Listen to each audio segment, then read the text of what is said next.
All right, let's jump right in. We're about to tackle a really big and honestly a pretty uncomfortable idea. This concept that our deeply held belief in justice might just be an illusion. So here's the central question, right? The one that maybe keeps you up at night sometimes. What happens when justice just doesn't show up? When the scales don't balance and the wrong thing is never made right? What do you do then? To really get a grip on this, we're not going to just talk in theories. We're going to follow the very real, very raw story of someone named Samantha. Her journey is going to be our roadmap here. So who was Samantha? Well, at her core, you could call her a justice seeker. And for her, this wasn't just a casual opinion. It was her entire operating system. She had this fundamental, unwavering belief that good gets rewarded, bad gets punished, and that things will eventually be made right. Just think about that for a second.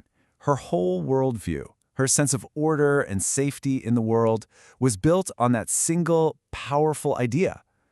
And it's a foundation a lot of us share, isn't it? This faith that there are rules and there are consequences, and that they hold the world together in a fair way.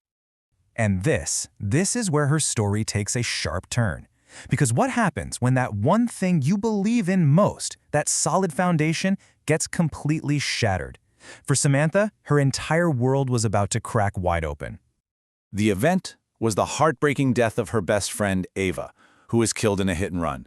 And Samantha did exactly what a justice seeker would do. She became absolutely relentless. She poured every ounce of her energy into that system she believed in. She was at every single court hearing. She spoke to every lawyer she could find. She even appealed to the media for help. She was fighting tooth and nail for the accountability she was so sure had to come. But it never came. After all that effort, all that faith, the system failed her. The driver was gone, the case went cold, and there was no resolution, no justice, just silence. So you can only imagine what that did to her, right? It wasn't just grief. It was this profound, crushing sense of powerlessness, a hollowing kind of emptiness, and just a complete disillusionment with the world she thought she knew. Her fight for justice had left her completely broken. Right when she was at her absolute lowest, consumed by all of this, something totally unexpected happened. She met a stranger, an old man who had clearly seen his own share of life's curveballs, and he offered her a perspective that was, well, it was completely alien to her. And this is it. This is the radical idea. The man told her that justice and closure, they aren't some cosmic forces that are guaranteed to us. They're just concepts we humans invented to try and make sense of a chaotic world. He told her that sometimes bad things just happen, and that demanding a resolution that may never, ever arrive is a recipe for a wasted life. And of course, her first reaction was probably what ours would be. No way, that can't be true. How could it be?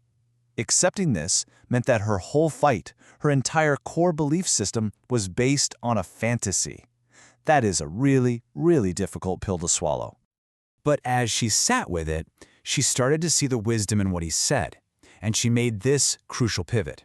She shifted her focus away from the past, away from demanding an outcome she could not control, and toward the future.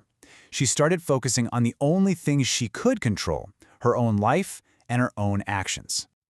This was the real turning point. She realized that the best way to honor her friend wasn't to stay trapped in a bitter fight for a justice that might never show up.